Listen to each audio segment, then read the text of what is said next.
পুরান ঢাকায় প্রথম আমরা দেখতে পাচ্ছি যান্ত্রিক কোনো যানজট নাই এবং মানুষের কোলাহল পরিবেশের মধ্য দিয়েও সাইকেল র্যালির মাধ্যমে ধানের শীষের প্রচার হচ্ছে।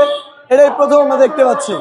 আমরা চাই এবং স্মার্ট নেতারা এবং স্মার্ট আইডিয়া নিয়ে আসুক, এতে করে নতুন বাংলাদেশ আরো সুন্দরভাবে আমরা গড়ে তুলতে পারবো। হামিদ ভাইয়ের সালাম নিন, ধানের শীষে ভোট দিন।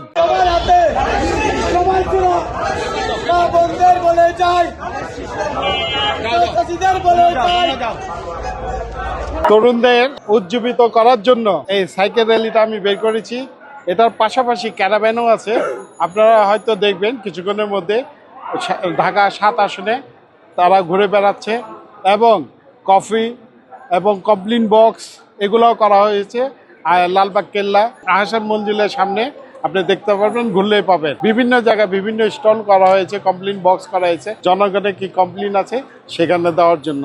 আর যেহেতু আমাদের পোস্টারের কোনো বিধিনিষেধ আছে, এই কারণে আমরা সাইকেলটাকে বেছে নিয়েছি। আমাদের লক্ষ্য উদ্দেশ্য হচ্ছে আমাদের যে বর্তমান যে ভোটার, যে আপনার 12 ফেব্রুয়ারি যে নির্বাচন, সেই নির্বাচনে আমাদের তরুণদের 1/3 ভোটার রয়েছে, অর্থাৎ 4.5 কোটি ভোটার রয়েছে তরুণদের। আমার এই যে তরুণরা যারা নতুন ভোটার, তাদেরকে উদ্বুদ্ধ করার জন্য, গণজাগরণ তৈরি করার জন্য আমাদের মূলত এই সাইকেলের বন্দোবস্ত। আরেকটি বিষয় হচ্ছে স্বাস্থ্য হচ্ছে সকল সুখের মূল। আপনার সাইকেল চালানোর ভিতরেও কিন্তু স্বাস্থ্য একটা ঠিক থাকে, তার মেধা মনশীলতার জন্যই এই আমাদের এইগুলা বন্দোবস্ত নতুনত্ব নিয়ে আসার জন্য এবং আমাদের তরুণদেরকে উজ্জীবিত করার জন্যই মূলত আজকে আমাদের এই ধরনের চিন্তা ভাবনা থেকে আমাদের প্রার্থী সহ যারা রয়েছে, আমাদের প্রার্থীর মুখ থেকেই এই ধরনের চিন্তা ভাবনা এসেছে।